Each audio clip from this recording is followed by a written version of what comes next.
Hello students, this is Savita, your science teacher, and today I am here with the third video of chapter measurement and motion. In our previous video we have studied about measurement and the ways to measure certain straight line objects and curved objects. Now the next topic is time. As you know, our all activities they revolve around this word time, going to school, coming from the school, or for the going for a morning walk. All these are done under a certain timetable. So students in previous time or in olden days, people they do not have any instrument to measure time, so they were dependent upon the natural phenomena for measuring time. Days and night they help them to know about the time interval of a particular day. As the sun rises, it tells them or gives them the information that it is a daytime, and as the sunset, it gives them the information that it is night. So, rising of sun and sunset, they gives a particular difference of one day. Seasons, the time duration between two flowering seasons for a tree is approximately 1 year. So it gives them the information that the time is for 1 year between two consecutive flowering season of that particular tree. The time interval between the two full moon day is 1 month. So it gives them the information that it is 1 month time interval between two full moon days. Next is the instrument that were used to measure time in present era. So pendulum clock, digital clock and stopwatch. These are the instruments which are used nowadays to measure time. So pendulum clock, it gives them the standard information about the time. Digital clock, it gives the information about time as well as day and the temperature of particular day. Stopwatch, it is used to measure very short time intervals accurately. So that's how these watches they help us to know or made our life convenient to measure the time in particular shorter duration activities. This is a pendulum clock. This is a digital clock where date, time and temperature it is mentioned here, and this is a stopwatch. It is used to measure the shorter time interval accurately. So here in this watch, the longer hand it gives us the information about the minute. The shorter hand gives us the information about the hour, and this hand gives us the information about the second. So that's how we measure time in seconds, hour and minutes with the help of this watch. Next is rest and motion. So we can say if the object does not change its position with relative to its surrounding, then the object is in rest position. If it is not changing its position and the object is changing its position with relative to its surrounding, then we can say that object is in motion. For example, as you see, this car is here at a particular place. It is not moving. So we can say that this car is in rest position because it is not changing its position. And if another car, toy car I am taking, and if it is changing its position with respect to the other car, that means this object or this car is in motion. That's how we can know the difference about the rest and motion. So if it is standing, then it is in a rest position, and if it is moving or it is changing its position with respect to its surrounding, then we can say that object is in motion. The change of the position of an object, it can be determined whether the object is covering some distance in a fixed interval of the time. So here I am doing one activity where you will easily able to know about how we can determine the time period.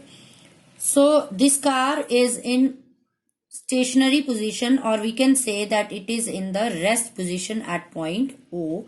That means it is not covering any distance, 0 meter distance, and time interval is 0 second because it is stationary, it is not moving. And if it covers the distance, we say that it is coming to the point P. So from O to P, it covers 5-meter distance in 5 seconds.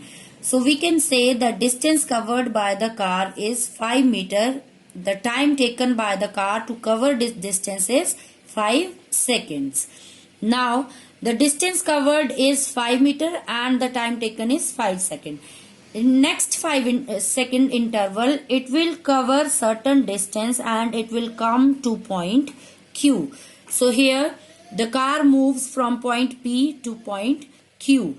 So it takes another 5 seconds to cover this distance, but now the distance covered by the car will be more, because between the point P and Q, it covers approximately 10-meter distance more than the distance covered between Q and P. So it comes out to be 15 meters. Next 5 seconds interval, it comes from point Q to point R. So the time taken to cover this distance will remain the same again. It will take 5 seconds to cover the distance, and the distance covered between point Q and R is 5 meters.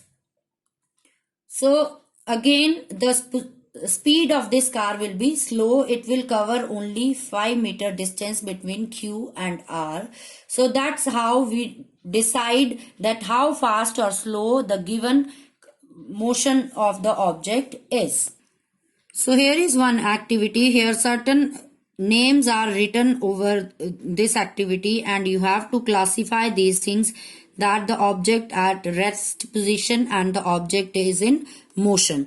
So the names are mountain, street light pole, butterfly, metro rail, table, leaves on a tree, fish in water, the hands of wall clock, moon, hockey player playing a hockey match, house pictures hanging on a wall, the bench in a garden, a flower pot, a falling raindrop. So you have to classify these things in 2 categories: object at rest and objects in motion.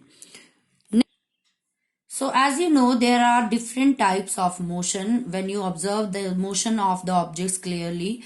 So if the moving car is on a straight path, then it has certain other motion. The blades of the moving fan, they move in another direction. Child on a swing, they shows different motions. So they all cannot be regarded as a particular motion. But we can feel that there are some difference in these motions. The car moving along a straight path, or the child is on the swing, or the moving fan, they shows different motions. So one by one we'll discuss these types of motions. The first one is rectilinear motion, second is curvilinear motion, rotation and revolution, periodic and non-periodic motion, and oscillatory motion.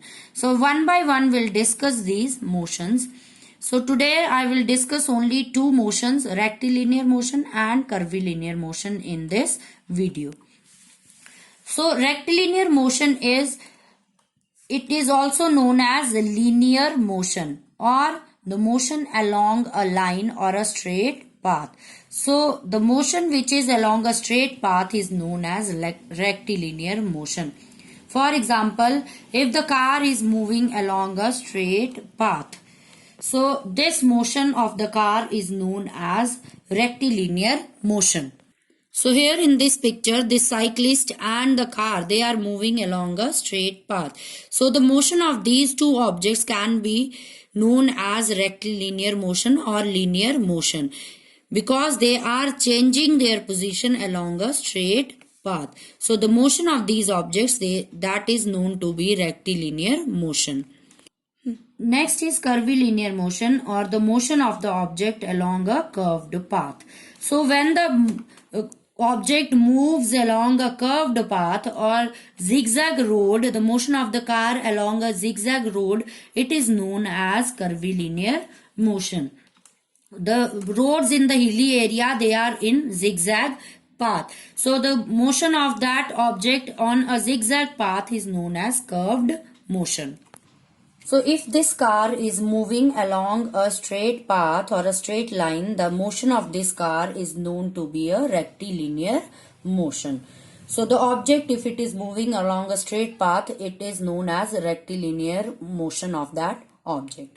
Similarly, if this car is moving along a curved path, so then the motion of this car is known to be a curvilinear motion, as it is moving along a curved path. So that's all for today. And next I am giving some assignment questions to you, and you have to write these questions in your notebook. So these questions are: define motion, write 2 examples of rectilinear motion, and write the SI unit of time. So that's all for today. Thank you and have a nice day.